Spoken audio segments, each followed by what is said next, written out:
Le mercredi 2 octobre 1872 à 20h20, Phileas Fogg et Passepartout démarrent la plus célèbre course autour du monde et contre le temps. Le tour du monde en 80 jours, ça se passe très très vite. D'un chapitre à l'autre, il y a des rebondissements, il y a de l'action. Il y a ce qui est le cœur du livre, c'est-à-dire qu'on a envie de tourner la page.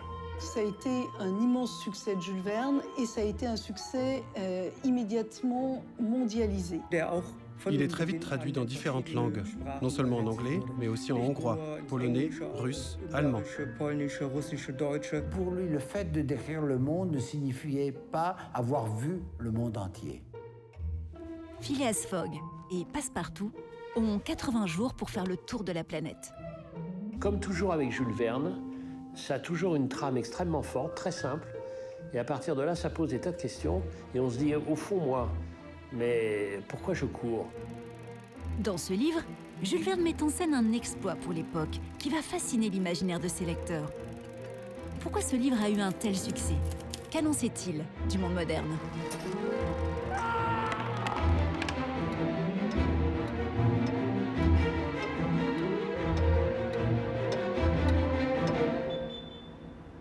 Jules Verne a 43 ans quand il s'installe avec sa famille à Amiens. Il est déjà l'auteur de multiples succès, 5 semaines en ballon, De la Terre et la Lune, 20 000 lieues sous les mers. Ici, à l'écart de Paris, seule l'écriture rythme la vie de l'auteur. Et c'est dans cette ville que l'écrivain va imaginer dès son arrivée les aventures trépidantes de Phileas Fogg et de son acolyte Passepartout. Jules Verne a préféré s'éloigner du tumulte de la mondialisation naissante, choisissant d'imaginer l'accélération du monde plutôt que de la vivre.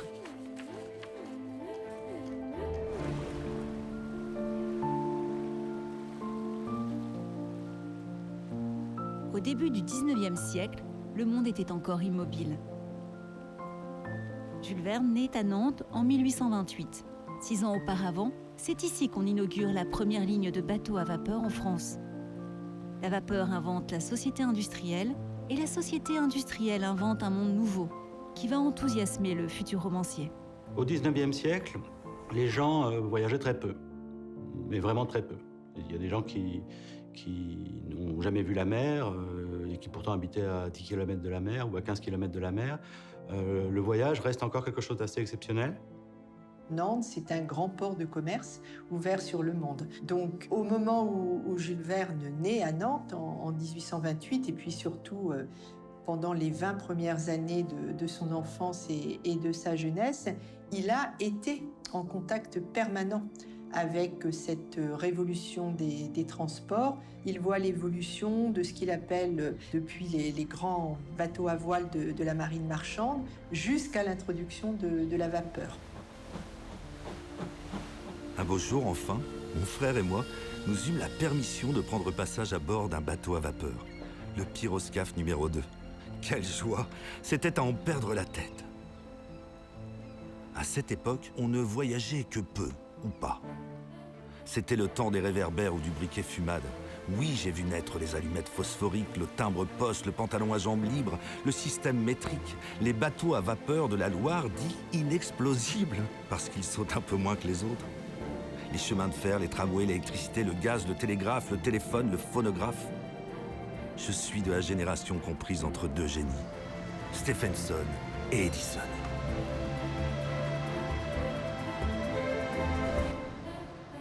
C'est sans doute le génie de Jules Verne d'avoir saisi à quel point cette révolution industrielle, cette révolution technologique allait modifier le rapport de l'homme au monde. C'est une révolution qu'on ne peut pas imaginer de nos jours. De nombreux témoignages contemporains montrent à quel point les gens en ont été impressionnés et à quel point le rapport au temps a évolué depuis. Si on pense au tour du monde en particulier, les transports mécanisés, à la différence de la traction animale, c'est ce qui permet de prévoir avec certitude un trajet. À partir du moment où on peut calculer le temps parcouru, on peut parier. Le mercredi 2 octobre 1872, au cours d'une partie de whist avec ses collègues du Reform Club, le gentleman Phileas Fogg soutient que le monde a rétréci et qu'il est désormais possible de le parcourir en 80 jours. Je parierais bien 4000 livres qu'un tel voyage fait dans ces conditions est impossible, lui rétorque son partenaire de jeu. Sur ce, Phileas Fogg engage la moitié de sa fortune pour partir le soir même. 2 mois, 2 semaines et 5 jours, 1920 heures ou 115 200 minutes. C'est une plaisanterie, se désespère Passepartout. Il y a une polémique du chemin de fer à l'époque de Jules Verne qui vient d'une part de la dangerosité même du chemin de fer. Il y a eu déjà beaucoup de catastrophes et les romantiques en particulier ont beaucoup de griefs contre le train. Ils reprochent aux voyageurs d'être devenus des paquets vivants, complètement aveugles au monde qui les entoure. Donc cet ensemble de griefs, il est tout d'un coup mis en scène, dramatisé dans le roman par 2 personnages. Le personnage de Phileas Fogg, donc, qui est évidemment l'adepte du chemin de fer, de la ligne droite, et le personnage de Passepartout, qui est lui un curieux, qui retarde d'ailleurs sans arrêt le voyage, qui va toujours visiter les villes qu'il traverse. Je pense que la personnalité de Passepartout a été développée par Jules Verne, car il est exactement à l'opposé de Fogg. L'anglais méthodique d'un côté et le français drôle de l'autre, qui sait se débrouiller dans toutes les situations. Donc, Phileas Fogg est l'anti-héros typique. Un Anglais sédentaire jusqu'au maniérisme, emprisonné dans ses habitudes, avec une vie réglée à la minute près. Il surprend d'autant plus avec son plan quand il annonce à son entourage qu'il va partir du jour au lendemain, faire le tour du monde en 80 jours pour établir un record.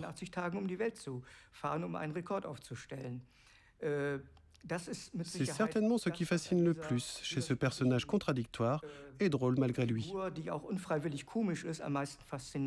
Phileas Fogg, c'est un homme chronomètre. Il passe son temps à chronométrer son temps parce qu'il s'est fixé donc un défi. Il a parié qu'il ferait le tour du monde en 80 jours. Il pense que c'est possible puisque les infrastructures maintenant le permettent, mais il sait aussi qu'il n'a pas de temps à perdre. C'est une forme d'incarnation de l'homme du progrès, sans doute, tel que le conçoit Jules Verne. C'est-à-dire un homme qui maîtrise l'univers. Il maîtrise le temps, bien sûr, homme horloge, mais aussi homme qui veut faire avancer le monde en montrant la puissance des machines. À l'époque de Jules Verne, personne n'avait la même heure. Ça peut sembler complètement incroyable aujourd'hui, mais pour que l'heure soit juste, il fallait que tout soit synchronisé et qu'en plus, tout fonctionne un petit peu de la même façon. Il y a les heures des gares, qui sont même souvent différentes des heures données par l'église du village. Et progressivement, le temps des lignes va devenir le temps de référence universel, on va dire. Mais ça met beaucoup de temps, en fait. À l'époque où Jules Verne écrit et compose le Tour du monde, on en est encore très loin. Samuel. Oui, monsieur. Quelle heure avez-vous? Il est 9h10, monsieur. 9h10. Vous retardez 2 minutes. Oh. Mais l'important, c'est de le savoir. Oui, monsieur.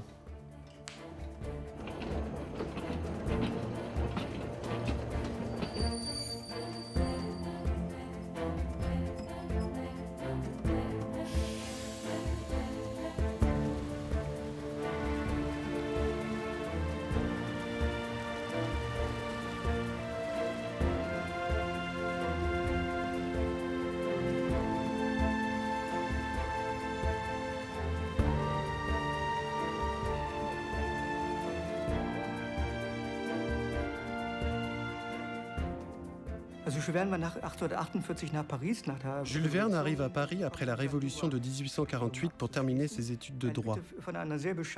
Il vit grâce à une pension très modeste que lui donnent ses parents et qu'il continue de recevoir après ses études, alors même qu'il a annoncé à son père qu'il ne voulait pas retourner à Nantes pour reprendre son cabinet.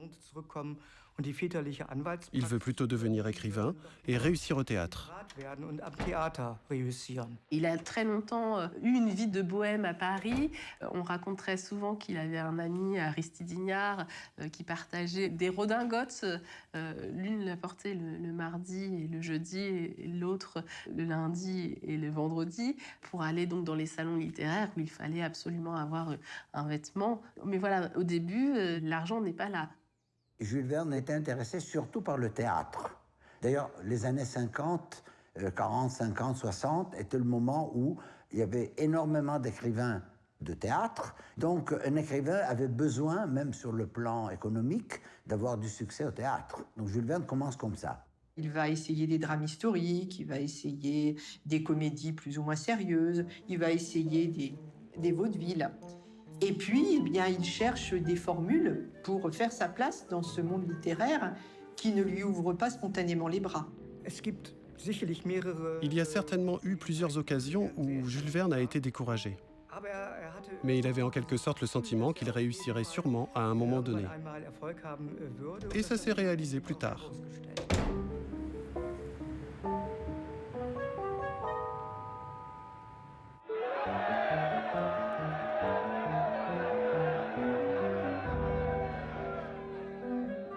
Au XIXe siècle, on lit les récits des explorateurs, on écoute aussi les explorateurs, on les écoute évidemment à la Société de géographie, mais pas seulement. Le XIXe siècle, c'est l'époque où se mettent en place pour la première fois des conférences grand public. Et dans ces conférences grand public, on écoute très volontiers les explorateurs. Ce qu'on vient chercher, c'est sans doute une part de rêve. C'est l'idée d'une évasion en dehors d'une société qui avance très vite et qui, du fait même de l'accélération du temps, semble toujours ne pas avancer assez vite.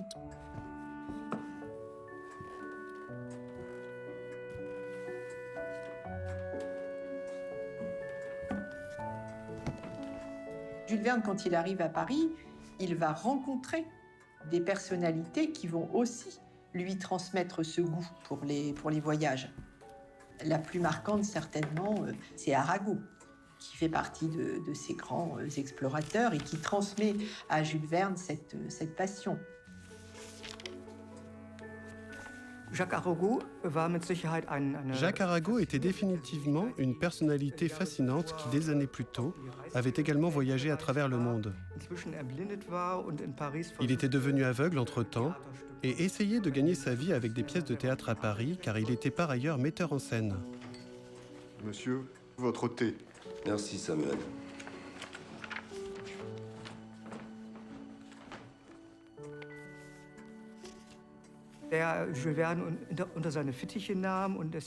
Il a pris Jules Verne sous son aile et lui a permis, avec ses histoires, de développer son propre imaginaire.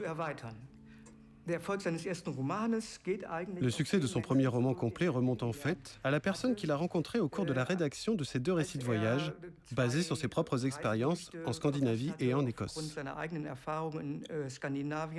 L'un des récits a été écrit jusqu'au bout, l'autre jamais. Il l'a proposé à l'éditeur Hetzel, qui ne l'a cependant pas accepté, et lui a plutôt suggéré de proposer quelque chose de nouveau en matière de roman de voyage.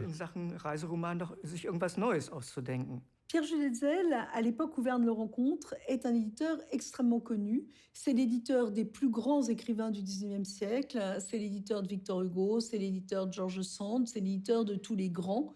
Il l'a soutenu parce qu'il pensait que Jules Verne avait un talent pour écrire, mais il fallait que ce soit quelque chose de plus original qu'un énième récit de voyage en Angleterre et en Écosse.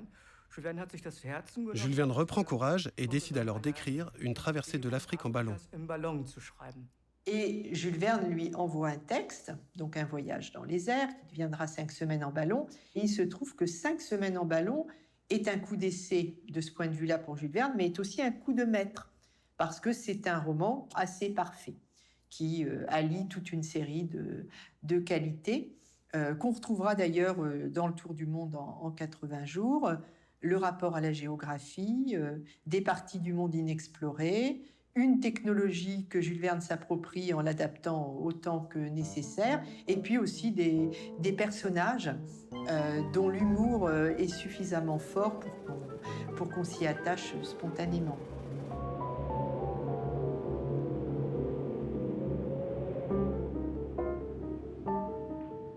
Jules Verne voulait être écrivain et il a compris que la matière géographique lui permettrait de le devenir. Lorsqu'il veut définir son roman, il parle d'un roman géographique et il dresse explicitement ce roman géographique contre le roman historique qui était largement pratiqué à l'époque. La science, la technologie Pour Jules Verne, c'est un vecteur.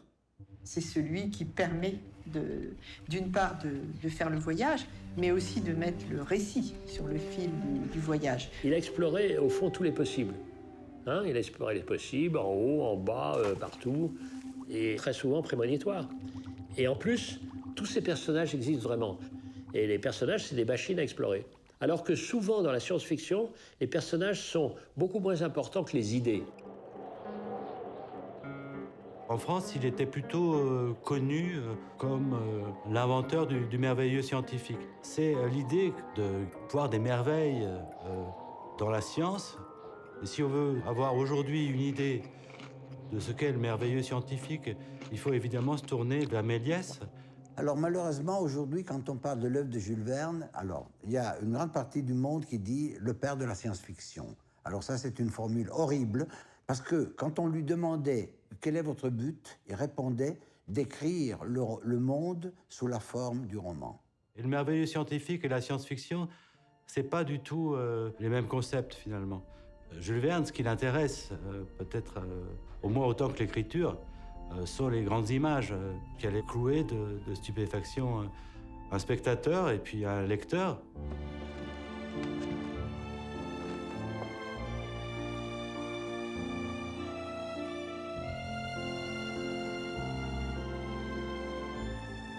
J'ai eu l'idée que doit avoir tout homme pour faire fortune.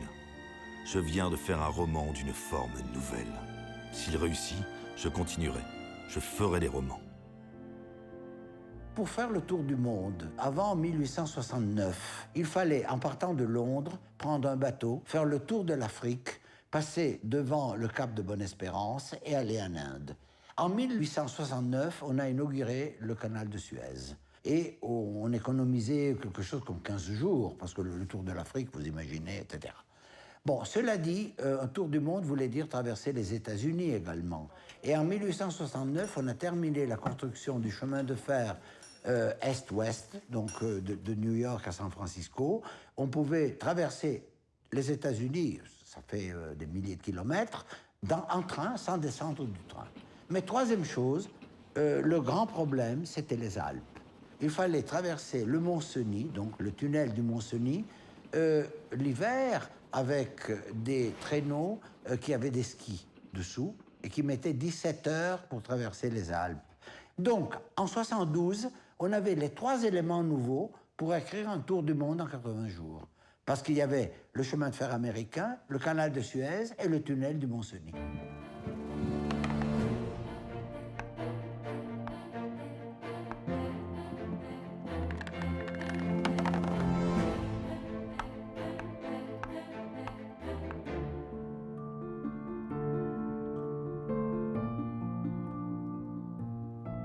Jules Verne trouve l'idée du tour du monde en 80 jours en lisant la presse et il réinscrit ce phénomène dans son roman puisque c'est en lisant la presse que Phileas Fogg a l'idée de son tour du monde. Jules Verne trouvait son inspiration dans de nombreuses sources différentes. Les journaux, la littérature, dans sa propre expérience. Mais en ce qui concerne le personnage de Phileas Fogg, étrangement ou curieusement, force est de constater qu'il existe 2 vrais modèles, qui sont tous 2 américains et non pas anglais comme Phileas Fogg.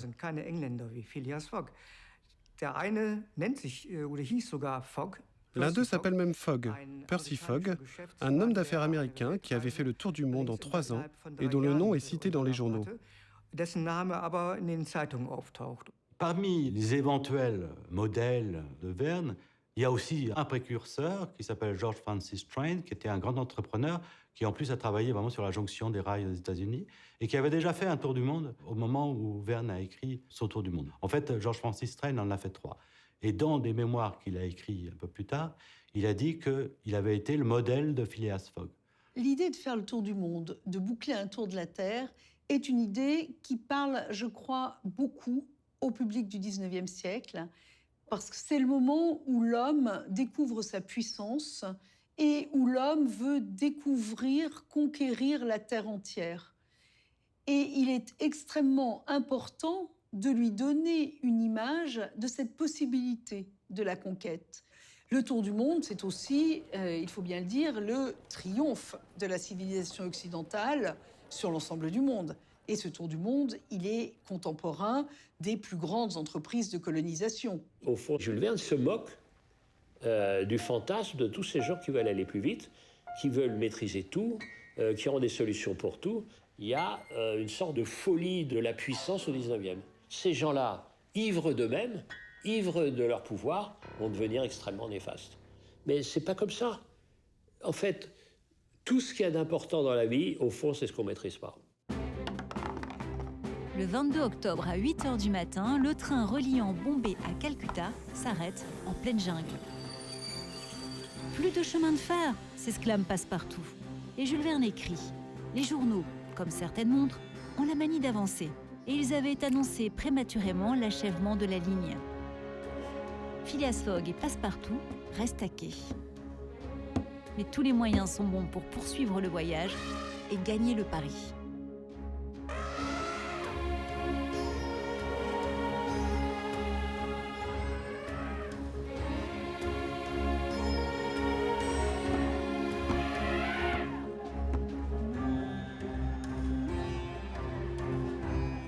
Phileas Fogg évitait les frottements parce qu'il savait que les frottements retardent. Ce qui fait qu'il profite assez peu de la découverte des pays traversés. Ce qui peut peut-être nous étonner dans des personnages ou des héros comme ça, c'est qu'ils nous semblent totalement indifférents au monde qui les entoure. Mais ils ne le sont que parce qu'ils ont besoin de concentrer leur énergie pour atteindre leur objectif. Et je pense que Jules Verne était comme ça. Il a été obligé de se rendre ou d'être indifférent à beaucoup de choses du monde extérieur pour aller au bout de sa vocation littéraire et pour l'imposer. C'était lui aussi quelqu'un de méthodique. On le voit à la façon dont il planifiait son quotidien. On voit que c'est un grand amateur des énumérations, des choses comme ça. Donc je pense qu'il s'est un peu caricaturé là-dedans.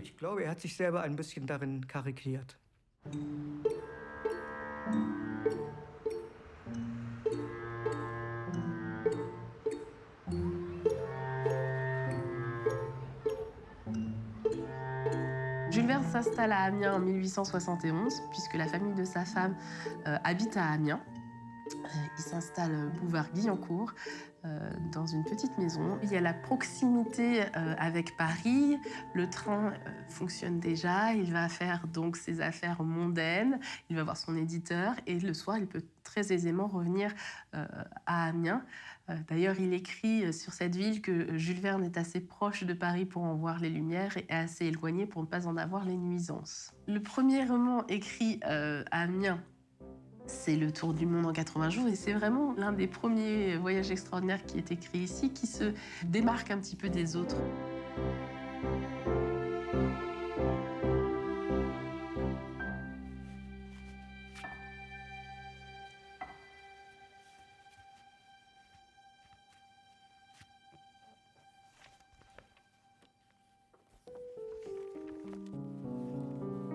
Sur ces manuscrits-là de premier jet, la taille de l'écriture est effectivement microscopique. Et on se dit, mais c'est illisible. Alors, c'est parfaitement lisible, parce que même si c'est microscopique, c'est une écriture très posée. En plus, il utilise de l'encre rouge. Alors ça, c'est... il l'a fait sur d'autres manuscrits, mais sur le Tour du... Mais ça reste exceptionnel. Et sur le Tour du monde, c'est extraordinaire pour nous, parce que l'encre rouge, elle sert à marquer les étapes du voyage. Et on se rend compte à quel point le Tour du monde en 80 jours, c'est une course contre la montre. Et donc, Jules Verne lui-même, pour être sûr de ne pas se tromper, il jalonne son récit. Donc, on a toutes les étapes du voyage avec le départ et l'arrivée. Là, par exemple, sur ces 2 pages, on a tout le séjour à Calcutta. Et on sait qu'il arrive le vendredi 25 octobre à 7h du matin et que le départ, c'est le 25 octobre à midi. Il a été d'une très grande méticulosité dans la composition de son roman. Et puis, peut-être cerise sur le gâteau, enfin je ne sais pas, en tout cas pour moi c'est une des choses les plus intéressantes de ce manuscrit. À partir du chapitre 27, j'y arrive, à partir du chapitre 27, Jules Verne, il est tellement emporté par son récit, parce que ça c'est quelque chose dont il a témoigné. Pour plusieurs romans, il le dit. Je suis tellement emportée par mon écriture que je vis l'aventure avec mes héros. Et donc là, il est tellement emporté que la rédaction linéaire lui paraît vraiment trop longue. Et donc, il va remplacer cette rédaction par un canevas, donc des mots-clés.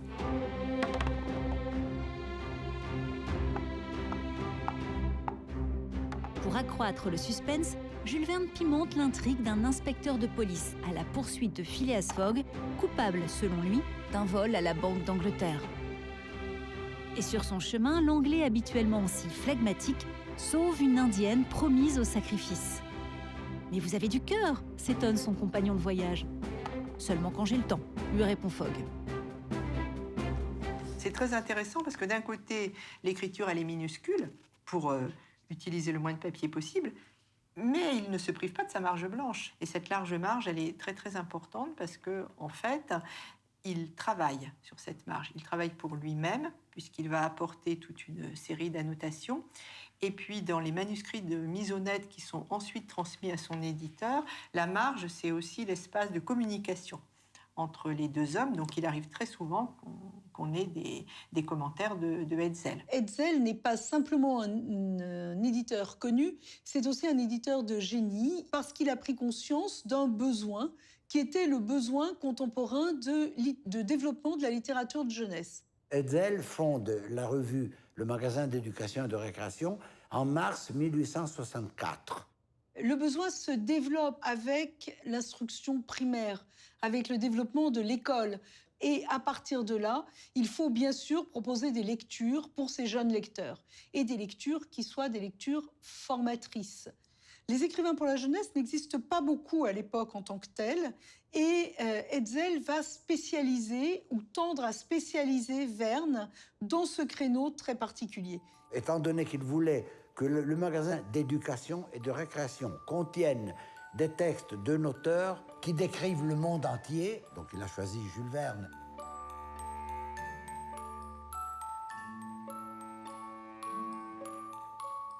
On est quand même à l'époque où la France était complètement analphabète. Il fallait la rendre plus savante et puis plus apte aussi à accomplir une révolution industrielle. Donc Jules Verne s'est complètement inscrit dans ce mouvement-là. Et le merveilleux scientifique, c'est essayer autant que possible de tirer de la science et de l'industrie un émerveillement, des images qui vont inciter ensuite des jeunes lecteurs à se les approprier et à peut-être mieux réussir la République.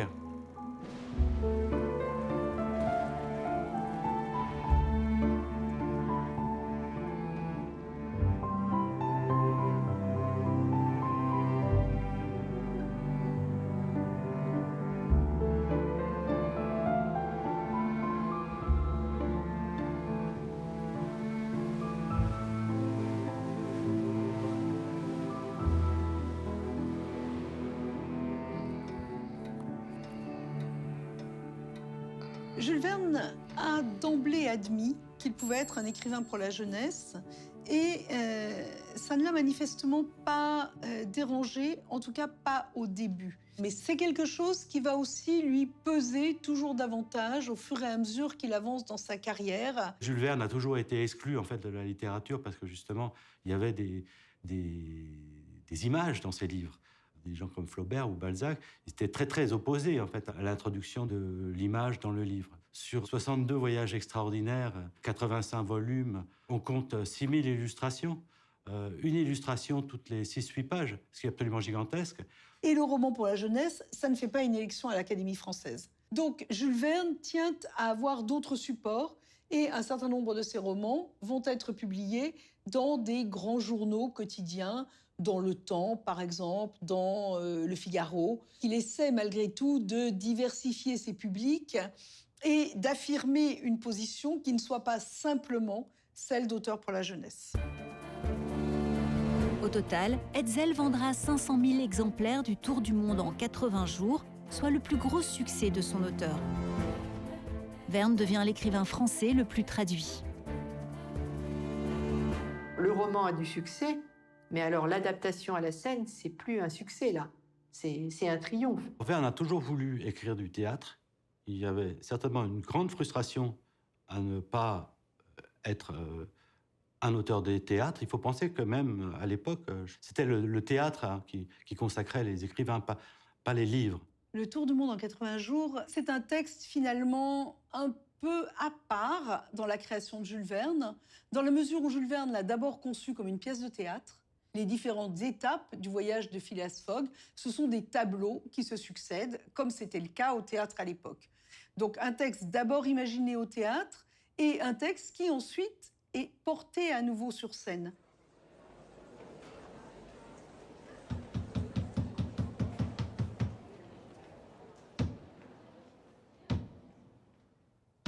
Il y a certainement un petit côté revanche de Jules Verne quand il a écrit le Tour du monde en 80 jours, la pièce. Et alors, ce qui est intéressant, c'est que Verne est arrivé avec justement une idée assez nouvelle, qui était d'introduire le train, le panorama, le transport, le voyage sur la scène de théâtre. Du temps où le cinéma n'existait pas et la télévision non plus, c'était vraiment la pièce qu'on appelait un grand spectacle. C'est-à-dire, on allait au théâtre pour voir de vrais éléphants, un vrai train sur la scène, et c'était ça qui plaisait aux gens. De ce côté-là, ils n'étaient pas déçus, puisque Verne leur renvoyait non pas l'image d'un monde réel, mais l'image d'un monde très pittoresque. C'est pas la photographie du monde réel qu'on voit dans le Tour du monde.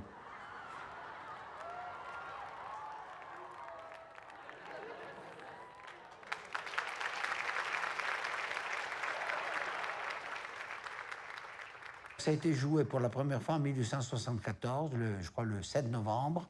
Et avant 1900, il y avait déjà eu 2500 représentations à Paris. C'était la pièce qui a eu le plus de succès pendant la fin du 19e siècle. Dans la presse, non seulement la presse qui s'occupe de théâtre, mais la presse en général, même les quotidiens français, on a parlé énormément de cette pièce. C'est le moment où Jules Verne se dit « Ah ben, enfin, j'ai réussi ». J'ai eu du succès, j'ai des moyens que j'attendais. Il a changé sa vie pendant ces années-là.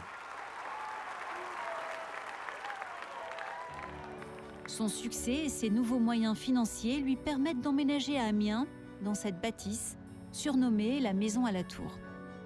Jules Verne va choisir cette maison pour recevoir et montrer sa réussite. Chaque pièce va avoir un décor différent, de style différent, pour montrer une fois encore qu'on a les moyens d'entretenir et de recevoir dans un joli hôtel particulier. Elle est grande, elle lui offre la possibilité d'avoir un étage consacré rien qu'à sa création, le 2e étage.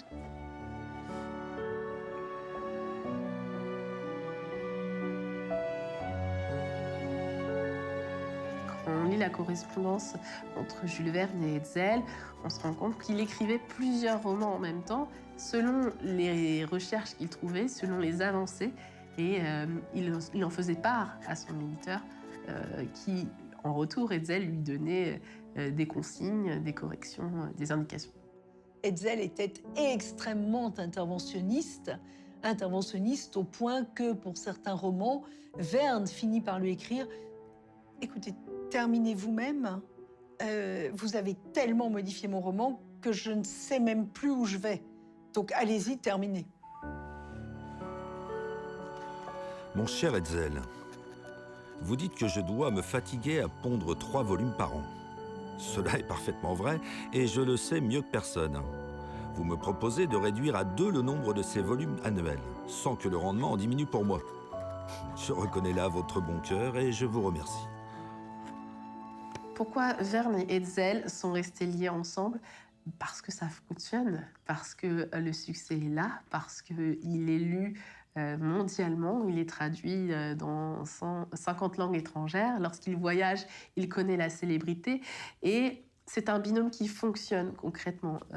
Jules Verne a les idées, il écrit, et Hetzel, il a cet aspect, ce qu'on va dire aujourd'hui marketing, commercial, en multipliant des affiches de publicité, des produits dérivés. Finalement, c'est vraiment comme un manager aujourd'hui.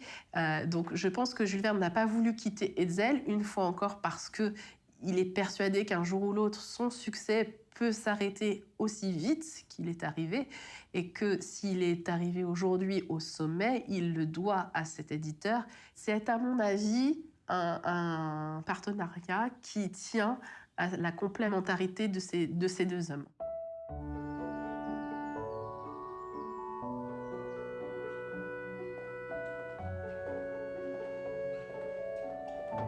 Monsieur, votre livre est arrivé.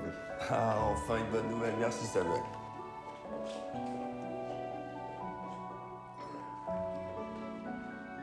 Jules Verne a un rythme de travail qui s'octroie quotidiennement.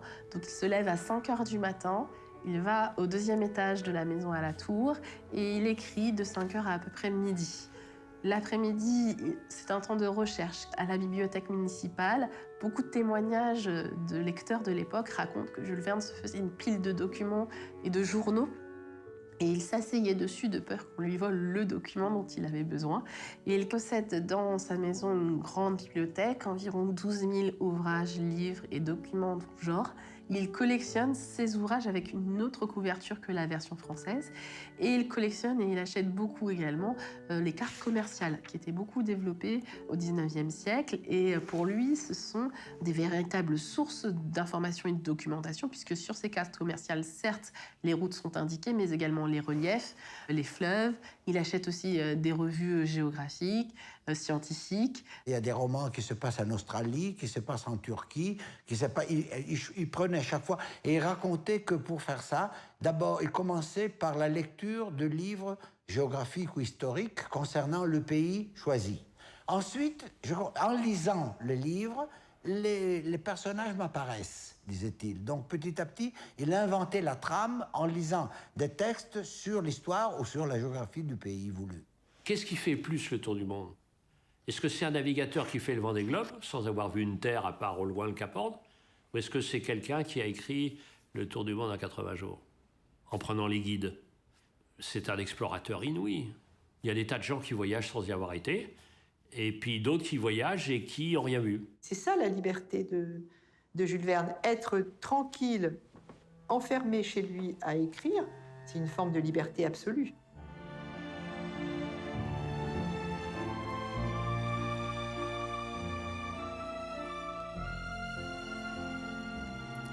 Je veux peindre la Terre entière, le monde entier, sous la forme du roman, en imaginant des aventures spéciales à chaque pays. Pourquoi est-ce qu'on écrit? On écrit parce qu'on ne supporte pas d'être seulement soi-même. Si vous vous contentez de ce que vous n'êtes jamais un artiste, tout va bien, la vie est comme ça, très bien, vous vous contentez de... Eh bien, un artiste, il ne se contente pas. Quand vous avez bien construit un personnage, vous laissez le personnage explorer. Parce qu'il y a des choses que le personnage va découvrir auxquelles vous n'auriez jamais pensé. Parce que le personnage, c'est une sorte de bateau que vous avez construit et qui navigue tout seul et qui va explorer des rivages où vous n'auriez jamais été sans le personnage. Il n'y a pas plus grande liberté que la liberté du romancier qui invente son monde et qui crée son monde et qui invente ses personnages. C'est ça la liberté de Jules Verne. Et comme ça ne lui suffisait pas, il avait en plus besoin de la liberté de la navigation.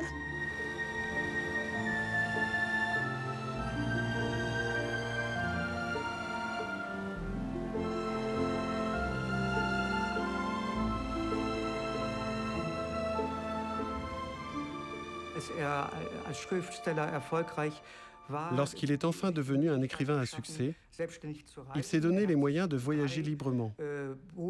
Il achète 3 bateaux, dont un yacht à vapeur. Ces bateaux lui permettent de vivre ses rêves, que l'on retrouve à nouveau dans sa littérature. En 1877, Jules Verne va tomber en arrêt devant un magnifique yacht.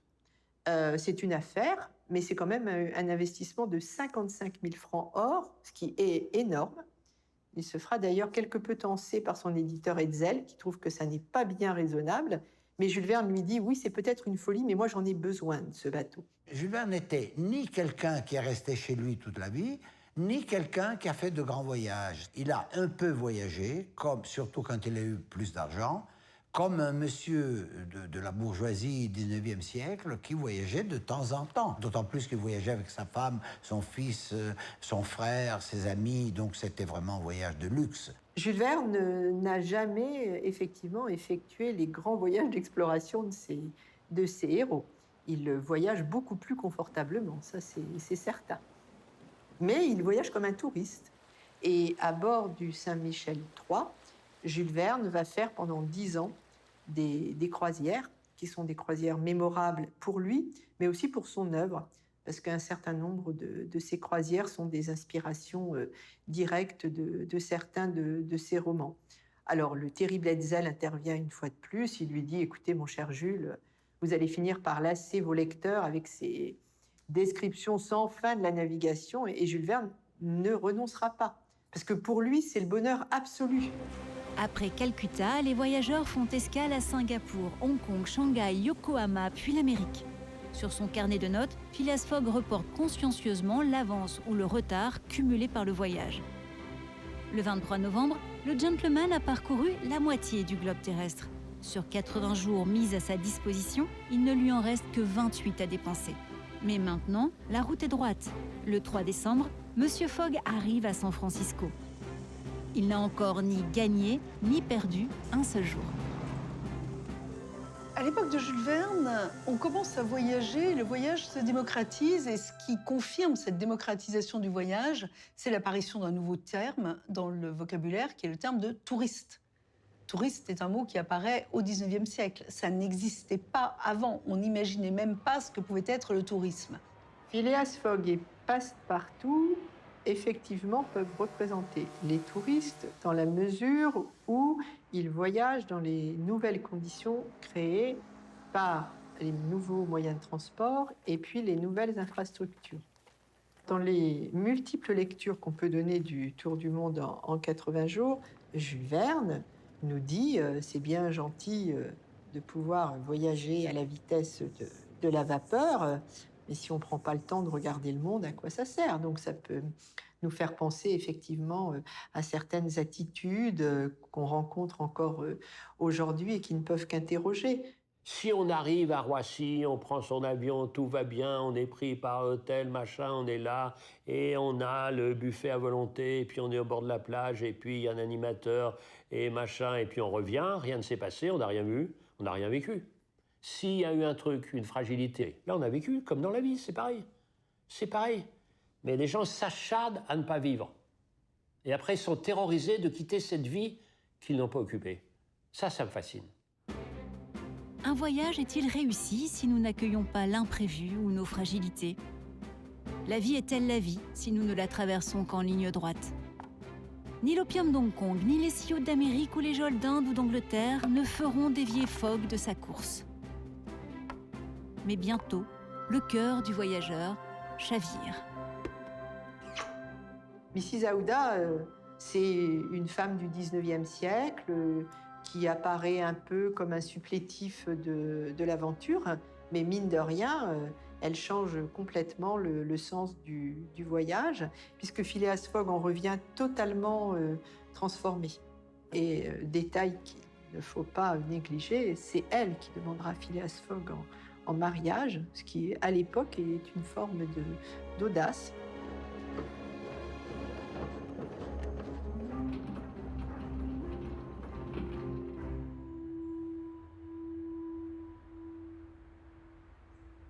En 1886, Jules Verne a 58 ans. Plusieurs événements vont se succéder. La première chose, c'est que son neveu va lui réclamer une forte somme d'argent. Jules Verne refusant de donner cet argent à Gaston, son neveu. Va s'en suivre finalement des échanges très, très houleux. Et Gaston va menacer son oncle avec un pistolet, une arme. L'une des balles qui va être tirée va venir se loger dans la jambe de Jules Verne. Il va boiter, ça va sérieusement l'handicaper et il va beaucoup moins voyager et il va se sédentariser définitivement, finalement s'enfermer un petit peu dans cette maison, dans cette souffrance. Il écrira des choses assez sombres comme des poèmes dédiés à la morphine qui le font finalement survivre. Dans la même année, quelques mois après, il perd également son éditeur, ce qui était sa plus grande crainte, c'est qu'avec la disparition de Pierre-Jules Hetzel, que son succès, sa renommée s'éteignent avec lui. Le fils de Pierre-Jules Hetzel reprendra la maison d'édition, mais il ne retrouvera jamais ce lien, cette cohésion d'équipe pour la rédaction des romans. Et pour Jules Verne, ce qui va lui donner un nouvel élan, finalement, c'est un ami qui va lui proposer de s'inscrire sur des listes au conseil municipal. Il sera élu pour la première fois conseiller municipal de la ville d'Amiens en 1888.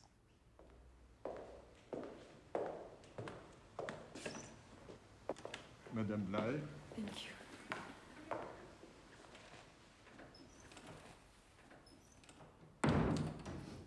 Vos affaires, s'il vous plaît. C'est à peu près à ce moment-là aussi que Verne va être beaucoup interviewé, que de nombreux voyageurs vont venir vers lui pour lui poser des questions et pour lui apporter des échos du monde contemporain dans lequel lui-même ne peut plus se déplacer. Monsieur Verne vous attend, s'il vous plaît. Verne, on lui a jamais proposé de faire le tour du monde, mais ce qui est intéressant, c'est qu'il est devenu la référence obligée en matière de tour du monde. C'est-à-dire qu'il pouvait y avoir eu des tours du monde avant. Le roman et ensuite la pièce ont été tellement célèbres qu'il est devenu, on pourrait dire, la référence en tour du mondité. Hein. Donc, tous les journalistes qui parlaient d'un voyage autour du monde, ensuite, allaient le voir, allaient le consulter. Une des plus fameuses, c'est Nelly Bly. Donc Nelly Bly, c'est une journaliste d'investigation américaine qui est connue pour non seulement le tour du monde, mais pour d'autres reportages tout à fait intéressants. Et soutenue par un journal américain, elle décide de faire un tour du monde sur les pas de Phileas Fogg. Elle prend le soin de passer par Amiens, c'est-à-dire que, alors même qu'elle aussi, elle est dans une course contre la montre, elle fait un petit crochet de Paris à Amiens pour saluer Jules Verne, qui la reçoit fort courtoisement, mais semble-t-il avec un certain scepticisme.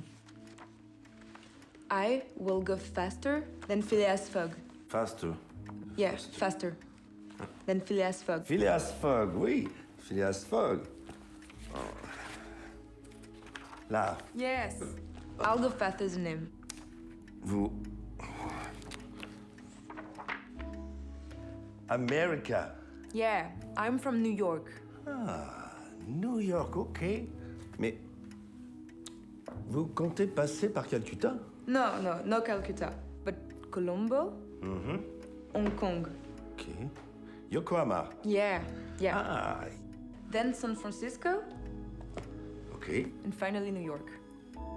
Bravo, bravo, vraiment bravo. Thank you. Eh bien, allons trinquer à votre succès. Venez. Okay, yes.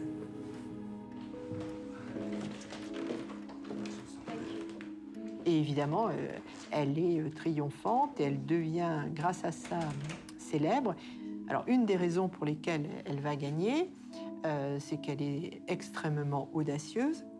Comme Phileas Fogg, elle sait voyager léger et elle va faire son tour du monde en 72 jours. On ne peut pas dire qu'à l'époque de Nelly Bly ou même de Gaston Stigler, le tour du monde soit vraiment banalisé. Mais disons qu'on en fait plus. Et surtout, cette culture qui est nouvelle, celle de Nelly Bly, de Stigler, c'est la culture journalistique, c'est la culture du sport. Et ça, Verne était déjà assez vieux à son époque. Il était un petit peu dépassé pour tout ça. Et pour tout dire, même, ça ne lui plaisait pas beaucoup, je pense. À Paris, en 1900, les autorités françaises inaugurent une nouvelle exposition universelle. Et les visiteurs se pressent avec plaisir sur la rue de l'Avenir, nom donné au trottoir roulant qui ceinture cette foire au progrès, précipitant le public dans le XXe siècle et sa modernité. L'épouse de Jules Verne fait le déplacement, mais lui, à 72 ans, dédaigne la visite. Jules Verne aura toujours regardé la vitesse, le progrès, les technologies, le rapport au monde avec distance, parce que c'est son tempérament à lui. Mais il y a ce que Jules Verne voit et ce que nous voyons. Or, Jules Verne, il a été un vecteur de ce progrès. C'est pas pour ça que lui, personnellement, il y adhérait à 100%, mais il est devenu quand même un symbole de l'idée de progrès. Beaucoup de ses romans parlent de machines extraordinaires, parlent de villes idéales. Finalement, certains pensent que ce sont des dystopies, ce sont finalement une critique de la société dans laquelle il vit et des dangers parfois que peuvent apporter les sciences. On idéalise finalement le Nautilus, ce sous-marin, c'est quand même une arme de destruction pour détruire les navires anglais. Et d'un autre côté, il est lui-même dans une maison du 19e siècle sans électricité, mais ça lui convient de travailler à la bougie. Et il y a des choses très drôles où il râle après les premiers automobilistes qui roulent à 30 km/h au pied de chez lui. Il trouve ça, il roule trop vite et trop bruyant et trop polluant avec cette fumée, etc. Hetzel va lui offrir une machine à écrire. Il se refusera à taper sur cette machine à écrire. Il préférera travailler à la plume, même à la fin de sa vie, où là, cette fameuse crampe de l'écrivain qui lui rend une écriture complètement illisible, il refusera jusqu'au dernier moment d'utiliser cette machine à écrire. Le 21 décembre 1872, Phileas Fogg arrive à Londres. Mais trop tard, il a perdu. Mais un rebondissement de génie lui offrira une revanche inespérée. Oui, le monde a rétréci. La course contre le temps inventée par Jules Verne est devenue 150 ans plus tard notre rythme quotidien. On peut remporter une compétition vis-à-vis de quelqu'un d'autre, mais le temps, qui peut croire qu'il va gagner contre le temps? Nous vivons avec Internet aujourd'hui. Les 80 jours ont été réduits à 0. Mais la véritable domination du monde ne s'est pas installée pour autant.